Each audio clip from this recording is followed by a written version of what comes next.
Order! Order! You are an incorrigible delinquent at times. Behave yourself, man!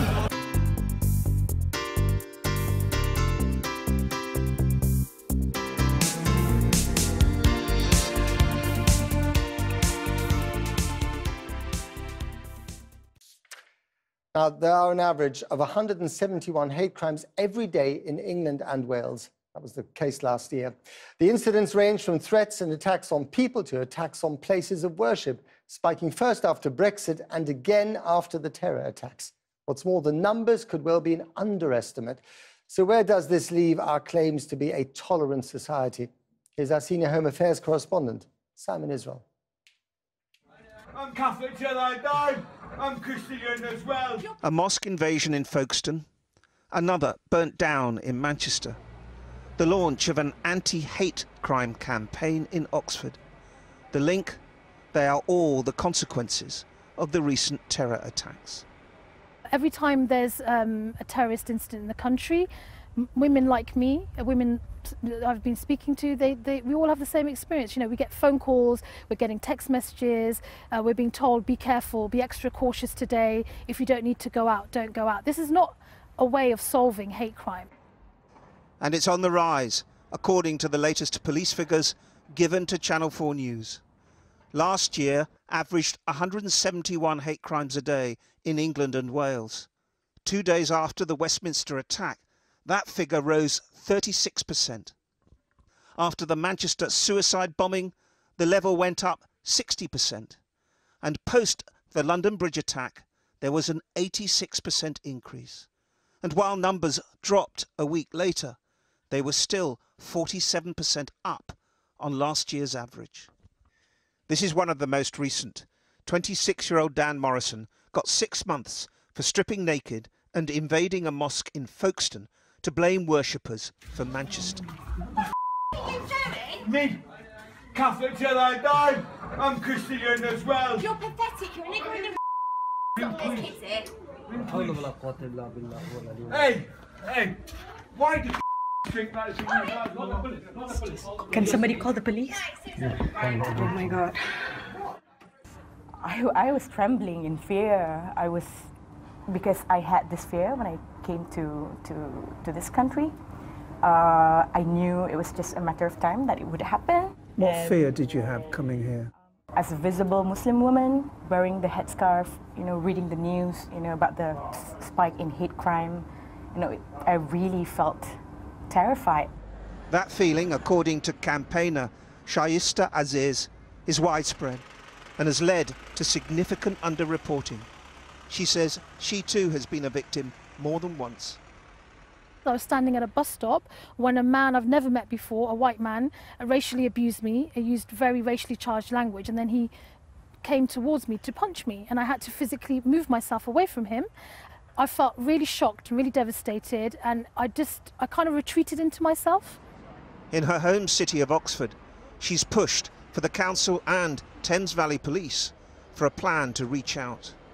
I've heard so many testimonies from women up and down the country, not just here in Oxford, and I'm starting to understand that they're not being listened to. In fact, they're not even actually being reached out to, and I think this is what needs to change. Reached out to him? What do you mean? Well, the police need to actually start going out into communities and listening to the lived experience of women who've been subjected to racism. The City of Dreaming Spires has seen a nightmarish increase. So much so, the council has written to Theresa May calling for longer sentences. But fundamentally, you have a problem with Islamophobia in Oxford, don't you? We have a problem with all hate crime in Oxford, but we have a particular problem with Islamophobia. We have anecdotal evidence of Muslim women who are experiencing hate crime, particularly perpetrated by men within the city. Hate crime elsewhere has seen not just abuse, but destruction too. This mosque in Manchester a month ago suffered its third arson attack in 3 years. This time the building was gutted. The damage runs into tens of thousands. The community has lost its meeting place. It's barbaric for someone to have done that, because we still can't fathom it how, why someone will say, oh, he wants to burn down the building. So to us, we see it as a terrorist attack, to be honest. That's the way we look at it. and that's the way we think it should be. The last hate crime spike was post-Brexit referendum. A year on, and the Home Office is spending over £4 million on tackling it.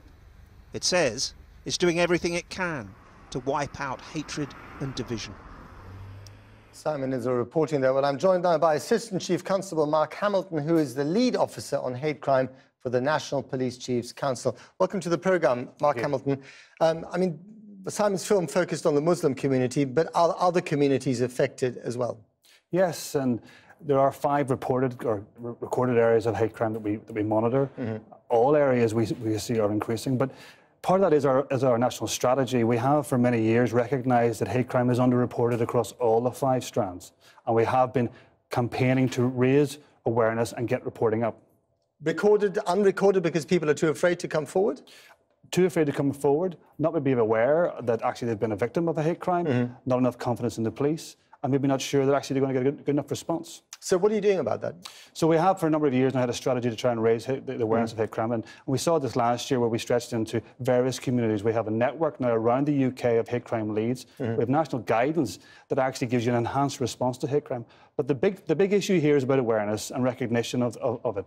So discussions such as this and in the community are vital now, so that people are going to have the confidence to come forward and say, I've been a victim, and actually challenge the police service then to respond. And I think we are responding when we know, and we're doing well where we can, but there's a long way to go with this. Do the people who are victims of hate crime actually feel that once they've reported that crime to someone like you or to your unit, that they're getting justice at the end of it? I'd have to admit in some cases they don't. So we have, there are barriers to progression in some areas of the justice system with this. So we are working far more with victims, as your report showed, to try and listen to victims, hear their voice, particularly those who are harder to reach in our communities. That involves resources, doesn't it? More police officers on the streets. All policing involves resources. The front line for hate crime is neighbourhood policing. That's correct, yes. Would you like to see sterner sentences for hate crimes? Oh, absolutely, and we do have enhanced sentencing for hate crimes. The challenge for the police is to bring the evidence forward to the CPS to get those prosecuted. And when we talk about these spikes, I mean, are there kind of spikes and then they go down again? Is it dependent very much on the events in the news? It kind of is. So post-referendum last year, we saw a continual spike with the top figures about 5 weeks after the referendum. But was that against EU nationals, against, I don't know, Polish migrants, or against that was primarily in the Jewish community?